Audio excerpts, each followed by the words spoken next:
Hello friends, new Horizon in homeopathy চ্যানেলে ইউটিউবের সমস্ত দর্শককে আবার একবার স্বাগত জানাই। আমি ডক্টর অম্বুজকান্তি সাহা আজ আরেকটি নতুন ভিডিও নিয়ে আপনাদের সামনে উপস্থিত হয়েছি। লিভারের কিছু কিছু সমস্যা, যেমন fatty liver, hepatitis B, jaundice, এই সমস্ত প্রসঙ্গে আমার ভিডিওগুলি আপনারা নিশ্চয়ই দেখে থাকবেন।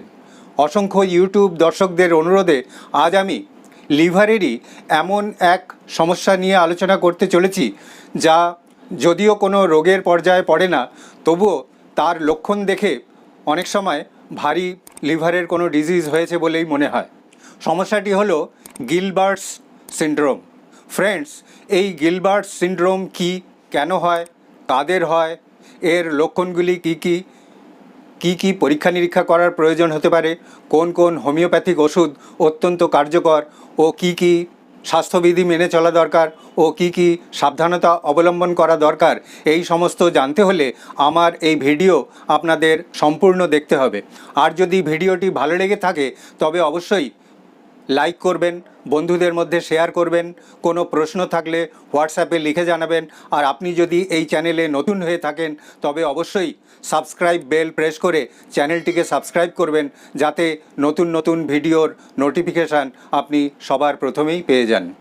আমাদের রক্তে যে আরবিসি বা লোহিত কণিকা থাকে তাদের গড় আয়ু 120 দিন।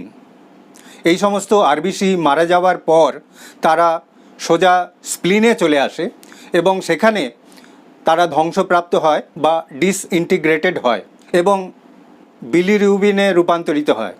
এই বিলিরুবিন হলো এক ধরনের হলুদ রঙের খুবই দূষিত রেচন পদার্থ, যা আমাদের শরীরে থাকলে অনেক ক্ষতি হতে পারে। সেই কারণে এই বিলিরুবিন নিয়মিতভাবে শরীর থেকে নিষ্ক্রান্ত হওয়ার বা এক্সক্রিট হওয়া খুবই প্রয়োজন। কিন্তু স্প্লিনে যে বিলিরুবিন তৈরি হয় তা আনকনজুগেটেড বিলিরুবিন এবং সেই কারণে জলে দ্রবীভূত হতে পারে না এবং শরীর থেকেও কোনোভাবে, অর্থাৎ মূত্রের মাধ্যমে বা ইউরিনের মাধ্যমে কিংবা স্টুলের মাধ্যমে শরীর থেকে বেরোতে পারে না। সেই কারণে এই আনকনজুগেটেড বিলিরুবিন স্প্লিন থেকে চলে আসে লিভারে। লিভারের সেলে এক বিশেষ ধরনের এনজাইম বা উৎসেচক তৈরি হয়, যা এই আনকনজুগেটেড বিলিরুবিনকে কনজুগেটেড বিলিরুবিনে রূপান্তরিত করে এবং যার ফলে এই বিলিরুবিন খুব সহজেই জলে দ্রবীভূত হতে পারে এবং শরীর থেকে মূত্রের মাধ্যমে এবং স্টুলের মাধ্যমে বেরিয়ে যেতে পারে আর আমাদের শরীর সুস্থ স্বাভাবিকভাবে কাজ করতে পারে। এই বিলিরুবিনের কারণেই আমাদের স্টুল বা ইউরিন একটু হলুদ রঙের হয়। গিলবার্টস সিনড্রোমে আক্রান্ত ব্যক্তিদের এই লিভারের যে বিশেষ উৎসেচক বা এনজাইম তৈরি হয় তা এতটাই কম পরিমাণে তৈরি হয় যে আনকনজুগেটেড বিলিরুবিনকে সম্পূর্ণরূপে কনজুগেটেড বিলিরুবিনে রূপান্তরিত করতে পারে না, বরং বেশিরভাগ বিলিরুবিনই আনকনজুগেটেড অবস্থায় রক্তের মধ্যে থেকে যায়। এই অবস্থাকেই যেমন বলা হয় গিলবার্ট সিনড্রোম, তেমনি রক্তে এই অতিরিক্ত বিলিরুবিন থেকে যাওয়ার অবস্থাকে বলা হয় হাইপার বিলিরুবিনিমিয়া।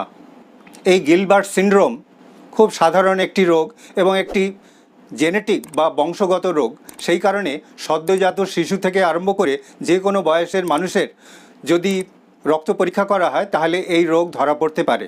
দেখা গেছে গিলবার্ট সিনড্রোমে আক্রান্ত ব্যক্তিদের 1/3 মধ্যে কোনো রকম লক্ষণ দেখা দেয় না।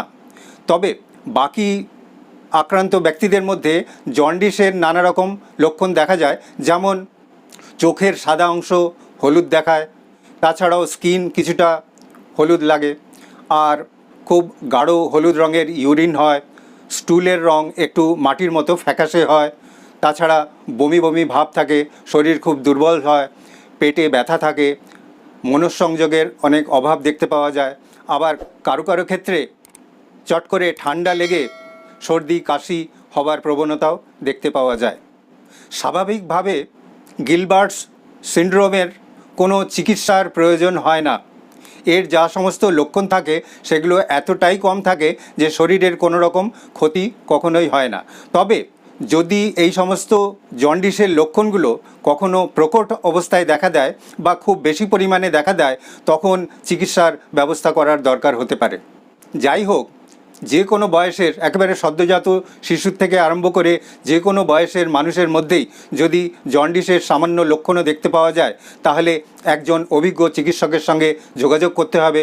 উনি শারীরিক পরীক্ষা করে এবং রক্তের দু একটা পরীক্ষা, যেমন লিভার ফাংশন টেস্ট এবং জেনেটিক টেস্ট করে বলে দিতে পারবেন এটা গিলবার্টস সিনড্রোম কি না, আর সেই অনুযায়ী চিকিৎসার ব্যবস্থা করতে হবে। যদিও গিলবার্টস ডিজিজের চিকিৎসার কোনো প্রয়োজন হয় না।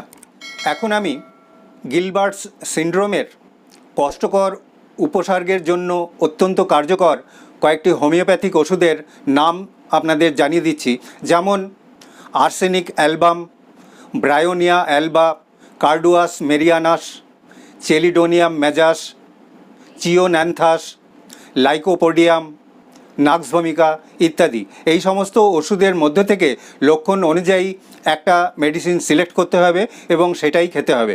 সবচেয়ে ভালো হয় একজন অভিজ্ঞ হোমিওপ্যাথিক চিকিৎসকের তত্ত্বাবধানে এবং তার নির্দেশ মতোই ওষুধপত্র খাওয়া। এই সমস্ত ওষুধপত্র খাওয়ার সঙ্গে সঙ্গে কতকগুলো স্বাস্থ্যবিধি মেনে চলতে হবে, যেমন প্রতিদিন পর্যাপ্ত পরিমাণে পুষ্টিকর খাবার খেতে হবে, প্রচুর ফল, শাকসবজি, তরিতরকারি খেতে হবে, প্রচুর পরিমাণে জল পান করতে হবে, প্রতিদিন সামান্য ব্যায়াম করতে হবে, 7-8 ঘন্টা ঘুমানোর ব্যবস্থা করতে হবে। আর মদ্যপান করা কিংবা তেল, ঘি, মাখন, চর্বিযুক্ত খাবার খাওয়া, আমিষ খাবার খাওয়া, আর্টিফিশিয়াল সুইটনার নেওয়া, এই সমস্ত সম্পূর্ণ বন্ধ করতে হবে। এই সব ওষুধপত্র খাওয়া আর এই ধরনের স্বাস্থ্যবিধি মেনে চললে গিলবার্ট সিনড্রোমের যে সমস্ত কষ্টকর উপসর্গ থাকে তার হাত থেকে যেমন মুক্তি পাওয়া যাবে, তেমনি এই সমস্ত স্বাস্থ্যবিধি মেনে চললে সারা জীবন গিলবার্ট সিনড্রোম থাকা সত্ত্বেও সুস্থ, সবল এবং স্বাভাবিক জীবনযাপন করা সম্ভব হবে। আশা করি আমার এই ভিডিও সামান্য হলেও আপনাদের উপকারে আসবে। আবার আরেকটি নতুন ভিডিও নিয়ে আপনাদের সামনে উপস্থিত হব এই আশা নিয়েই আজকের মতো এখানেই শেষ করছি। ধন্যবাদ, নমস্কার।